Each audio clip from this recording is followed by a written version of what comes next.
Guillaume Erner. Et ces enjeux internationaux, ils nous conduisent en Californie. La Californie est à nouveau, comme vous le savez, en proie à des incendies d'une ampleur inédite.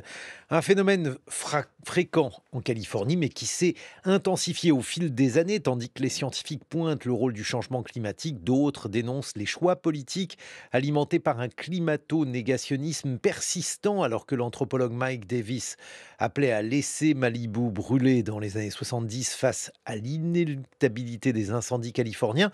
Comment envisager l'avenir de ce territoire? Bonjour Elsa Devienne. Bonjour Guillaume. Vous êtes historienne des États-Unis et on vous doit notamment La ruée vers le sable, une histoire environnementale des plages de Los Angeles au XXe siècle, c'est aux éditions de la Sorbonne. Alors si la Californie à l'automne et en hiver est particulièrement propice aux incendies en raison de ses caractéristiques, les scientifiques pointent malgré tout des conditions climatiques qui sont très particulières.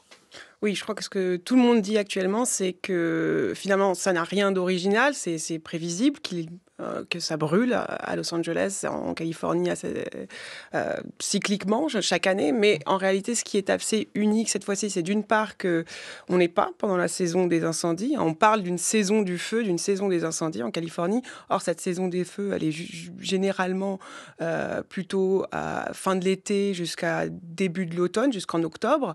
Et en octobre, on est censé avoir des précipitations qui font que la végétation est moins sèche et donc l'hiver, normalement, n'est pas la saison du feu. Et là, on est en janvier et on est en pleine saison du feu. Le deuxième élément, c'est le fait qu'on a eu 2 hivers extrêmement pluvieux à Los Angeles. Et là, cet hiver-là, hiver donc 2024-2025, est extrêmement sec. Et donc, on a beaucoup de scientifiques qui parlent d'un effet coup de fouet, où en fait, ce passage assez brusque entre 2 hivers pluvieux qui ont fait qu'on a une végétation très luxuriante et un hiver très sec, et évidemment en combinaison avec ces fameux Santa Ana winds, les vents de Santa Ana, eh bien, font qu'on a un cocktail explosif pour ces incendies. Et alors le résultat, on l'a sous les yeux, ce sont des feux d'une ampleur tout à fait inédite, Elsa Devienne. Ah oui, complètement inédit. C'est-à-dire que j'ai des amis qui vivent à Hollywood, dans ce qu'on n'imagine pas du tout, un endroit où ça va brûler, puisqu'on est vraiment dans des endroits qui sont même pas suburbains, qui sont urbains, qui sont pas, où il n'y a pas spécialement de végétation. Là, on est, pour la première fois de leur vie, ces amis de Hollywood ont dû être évacués. Moi, j'ai pas le souvenir du tout, et je pense que sur les 50 dernières années, on n'a pas vu ça, et on n'a jamais vu ça en réalité. Mais alors justement pour ceux qui ne connaissent pas ces lieux, le feu se propage avec la végétation ou bien alors aujourd'hui il est hors de contrôle et il se propage en brûlant tout ce qu'il trouve à brûler, Elsa Devienne? Alors, de ce que j'ai compris, les spécialistes du feu expliquent que ces feux se diffusent vraiment sur une végétation qui est de l'ordre de l'arbuste, donc ces arbustes comme le chaparral qui sont spécifiques à la Californie du Sud et qui peuvent être extrêmement secs et peuvent s'embraser très très facilement. Et donc, ce ne sont pas des grands arbres qui sont en train de brûler en fait. C'est vraiment un incendie qui est finalement assez proche du sol et qui se diffuse par le biais de ces fameux vents qui ont atteint des vitesses assez incroyables à 160 km/h. Donc, on est vraiment des conditions presque cycloniques en fait, où donc ces incendies vont se propager par le biais de braises qui sont pas spécialement grandes, qui vont peut-être faire 5 cm, mais il va y en avoir qui vont être aspergés comme ça sur des kilomètres à la ronde. Et donc en fait, ça va pas tellement aller d'arbre en arbre comme on pourrait imaginer, mais c'est ces braises qui vont aller comme ça à 1 kilomètre à la ronde, embraser des arbustes autour des maisons qui vont ensuite donc prendre feu. Qu'est-ce que l'on peut imaginer? Parce que donc on voit qu'il y a une forme d'impuissance vis-à-vis de ces feux. Est-ce que ça signifie que bon, on a baissé les bras dans un certain nombre de lieux à Los Angeles? Est-ce qu'on a baissé les bras?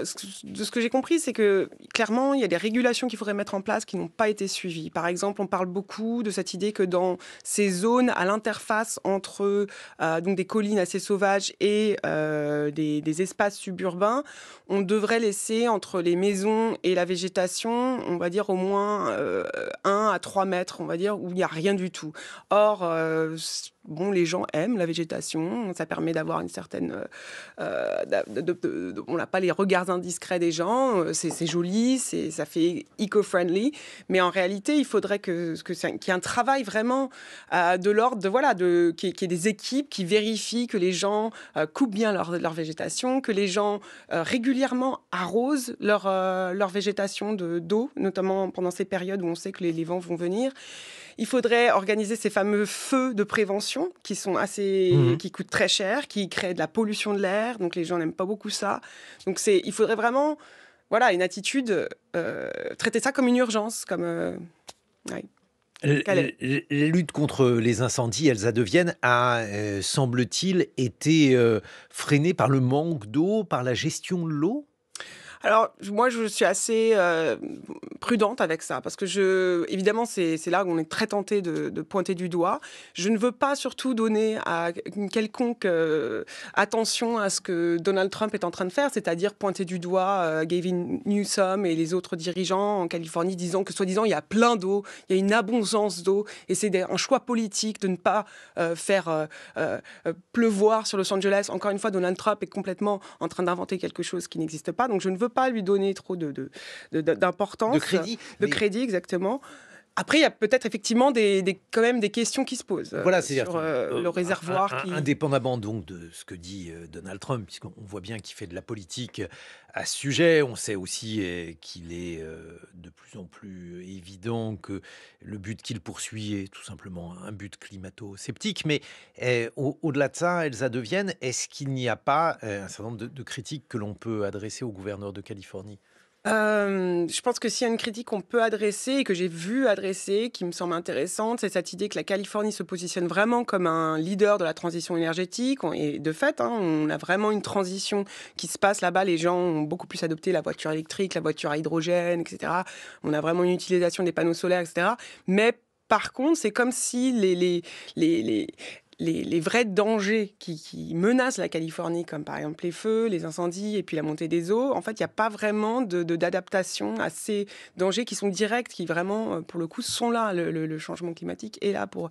Et donc, ces politiques un peu de l'ordre de quotidienne, de voisinage, de quartier où il faudrait déblayer cette végétation qui prend feu, etc.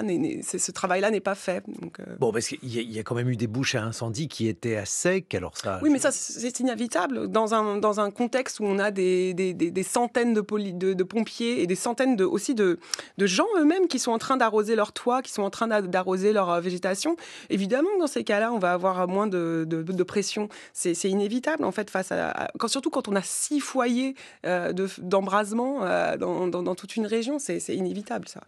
Et parce que les foyers ont été évidemment particulièrement importants. On comprend comment le feu se diffuse d'un foyer à l'autre. Est-ce que ce sont des foyers criminels? Comment les choses sont-elles élucidées ou expliquées, Elsa Devienne? Alors c'est encore trop tôt, mais on sait qu'il y a eu une étude, enfin une investigation, une enquête qui est en train d'être menée, qui a été ouverte sur la possible responsabilité de Southern California Edison, qui est donc une compagnie d'électricité dont les pylônes électriques auraient peut-être été à l'origine du premier embrasement donc de Pacific Palisades.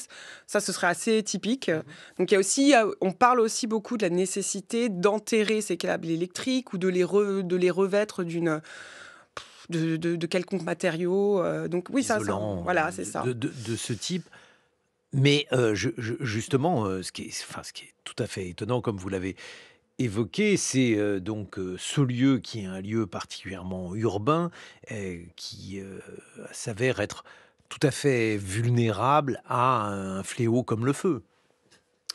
Oui, en fait, c'est ça qui est vraiment étonnant, c'est qu'on n'est pas on est dans des quartiers qui sont susceptibles d'être embrasés, notamment à Malibu. On est vraiment dans des collines qui sont entourées de nature, mais comme je disais, on a aussi des quartiers qui sont là, vraiment, on est dans l'urbain quand même. On n'est pas. C'est ça qui est vraiment surprenant cette fois-ci. Ce sont pas des incendies de forêt ou des incendies à la limite aux confins de la forêt. Ce sont des incendies urbains.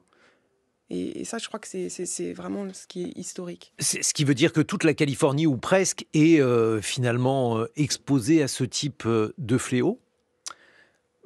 Dans la mesure où il se propage assez rapidement, oui, je dirais que là, comme je disais, j'ai des amis qui n'ont jamais vu ça de leur vie, qui n'ont jamais pu un moment se penser comme des réfugiés climatiques.